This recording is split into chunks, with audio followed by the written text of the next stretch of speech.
What's up, guys? Welcome back. And today I'm going to be reading an excerpt from Emile Coue's Self-Mastery Through Conscious Autosuggestion. And this is the part called Coue's Curative Concept in the book. Depending on which version it is, it'll be on different pages, but I'm going to just read it and then we'll talk about it. So, now, I want you to make yourself comfortable and relaxed, and I shall ask you to close your eyes in order that your attention may not be distracted by the objects around you. Tell yourself that every word I say will become fixed in your mind, that your mind will become indelibly imbued and imprinted with everything that I say. Furthermore, without your knowledge or the exercises of your will, in fact, unconsciously on your part, you, yourself, and your whole organism will respond. First, I shall say that every day at the usual mealtime, you will feel hungry. That is, you'll experience the agreeable sensation which makes you think and say, "Oh, how nice it will be to have something to eat." You will then eat and enjoy your food without overeating. You will also be careful to masticate your food thoroughly before swallowing it. Then you will have prepared it for proper digestion, and hence will feel no discomfort, inconvenience, or pain of any kind, either in the stomach or the intestines. You will assimilate your food, and your organism will utilize it to make blood, muscle, strength, and energy, and a word, life. Since you will have properly digested your food, the function of excretion will be normal. Every morning upon arising, you will feel the need of evacuating the bowels. Without resorting to the use of medicine or any artifice, you will obtain a normal and satisfactory result. Further, every night, from the time you desire to go to sleep until you wish to awaken, you will sleep deeply, calmly, and quietly. Upon awakening, you will feel rested, perfectly well, cheerful, and active. Likewise, if you occasionally suffer from depression, if you are gloomy and prone to worry and tend to look toward the dark side of life, henceforth, you will cease to do so, and instead of worrying and being depressed and looking on the dark side of things, you are going to feel very cheerful and happy, possibly without any particular reason. I say further still that even if you have real reason to be worried and depressed, you are not going to be so. If you are also subject to occasional fits of impatience or ill temper, you will cease to have them. On the contrary, you will always be patient and master of yourself, and the things which disturbed, irritated, or would worry you will henceforth leave you absolutely indifferent and perfectly calm. If you are sometimes attacked, pursued, haunted by negative and unwholesome thoughts, by apprehensions, fears, aversions, temptations, or grudges against other people, all of these will be gradually eliminated from your experience by an act of your imagination. They will seem to melt away and loose themselves as a dream vanishes when we awaken. So will all these vain images disappear. To this I shall add that all of your organs are performing their functions properly. The heart beats in a normal way, and the circulation of blood takes place as it should. The lungs are carrying out their functions, as are likewise the stomach and intestines, the liver, biliary duct, and kidneys, and the bladder. If at the present moment any of these organs are acting abnormally, that abnormality is becoming less every day, so that quite soon it will have vanished completely, and the organ will have recovered its normal function. Further, if there should be any lesions in any of these organs, they will get better from day to day and soon be entirely healed. I must add also that this is extremely important, that if up to the present time, if you have lacked self-confidence in yourself, I tell you that this self-distrust will disappear little by little and give place to self-confidence, based on the knowledge of the force of incalculable power which is in each of us. It is absolutely necessary for every human being to possess this confidence. Without it, one can accomplish nothing. With it, one can attain to the heights of human perfection. Now you are going to have faith in yourself and in your ability to accomplish all things well, whatsoever it becomes your duty to perform. Hence, when you wish to do something reasonable or when you have a duty to perform, always think that it is easy and anticipate the joy of accomplishment. Make the words difficult, impossible, I cannot, etc. all disappear from your vocabulary. They send forth negative vibrations and lead to disappointment and defeat. Think positively. Say to yourself, it is easy and I can. In the degree that you consider a task easy, it takes on those qualifications. Although it might seem difficult to others, your work will no longer be a burden, and you'll perform your task cheerfully and well and without fatigue, because you do it without forced effort.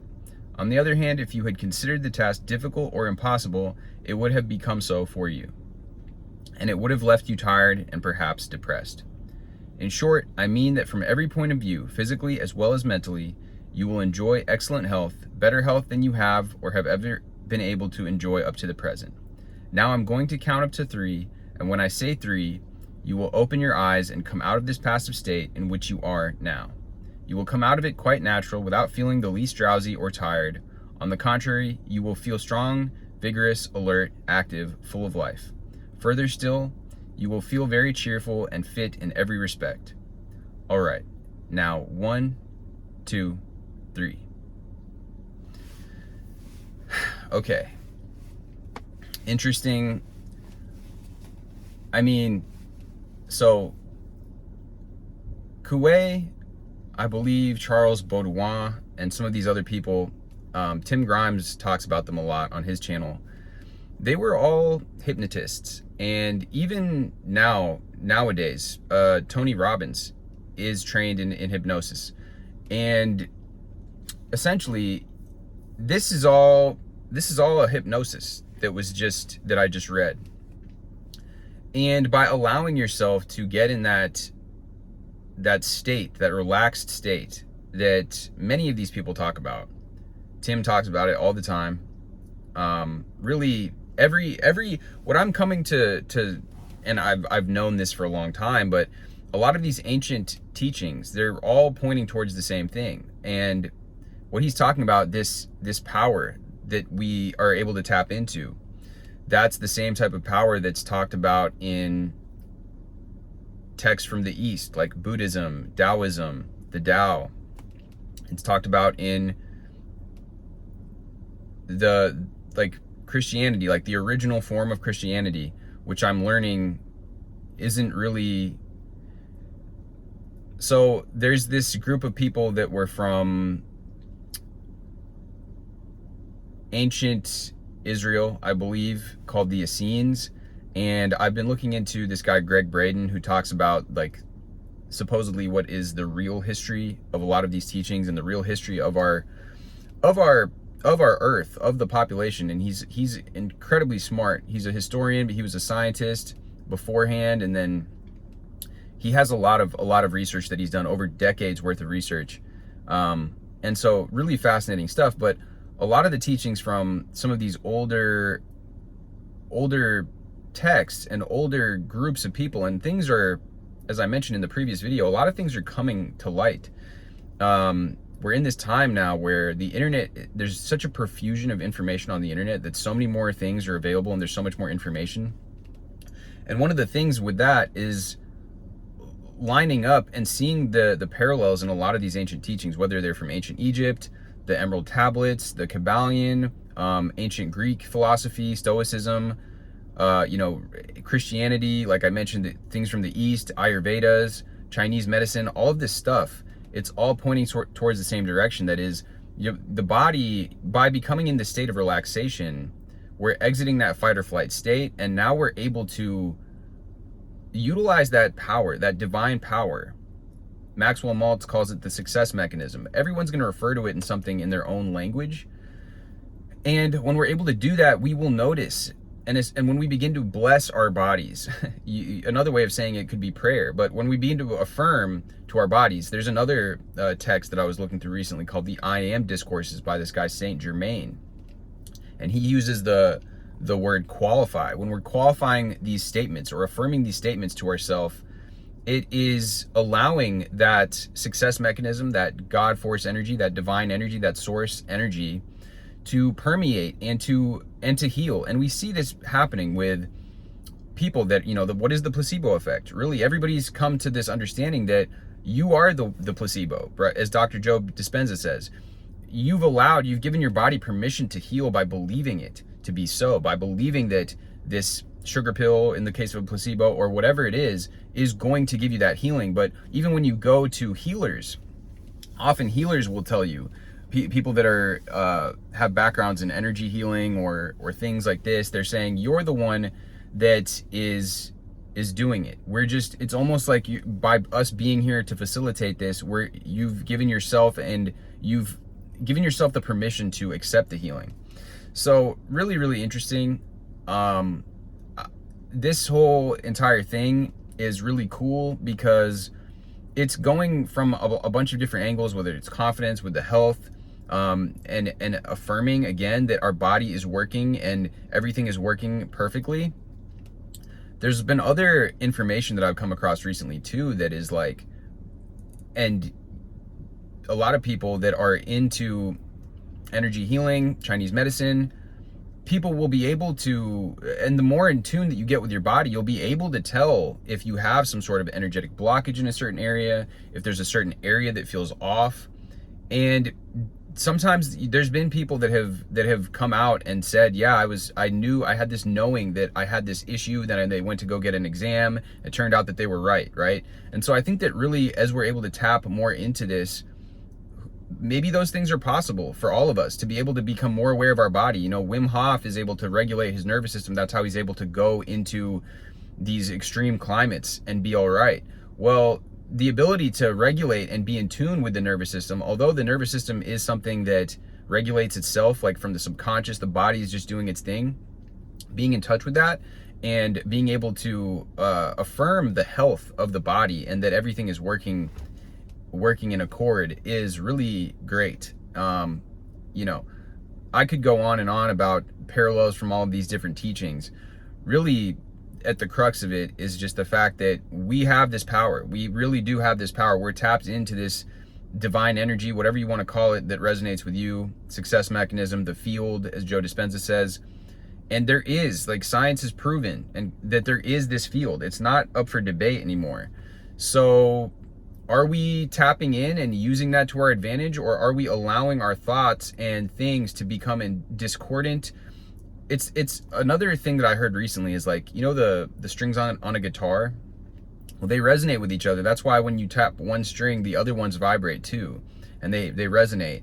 So that's how our body is too. Everything. Nikola Tesla said, if you want to understand the universe, think in terms of frequency, energy, and vibration. And so when we begin to entertain these better feeling states, these better thoughts that we do, whether we're using robotic affirming, directly going into a feeling state through meditation, through breath work, if we are visualizing, whatever the practice that we might be engaged in, taking in better information, it's going to have like a holographic effect. They say that the universe is like a hologram. And so by us affirming and achieving this balance and this kind of unity within our own body, it's going to be reflected out. Same stuff that Neville says, that the power of awareness, the feeling is the state of the wish fulfilled, like as within, so without, all of these teachings. And so definitely some food for thought here. Let me know what you guys think about this. Any other parallels, any other interesting things that come to mind as I'm talking about this, would love to hear it in the comments, because I really do. I've gone in depth and researched, obviously, the Kybalion. I've talked about that many times. The teachings in the Kybalion are pretty much almost, they're very much on track with the Emerald Tablets. And they're very much in line with a lot of these other teachings as well. They're all just kind of different, at different points in time, different people discussing the same ideas with different verbiage and different ways of describing them that resonated, for those people. Anyways, guys, really cool assimilating all this stuff. Let me know in the comments down below what out of any of this topics that I've discussed you guys would be interested in hearing more about, because I've been wanting to actually talk about some of these things and how we can apply them, really.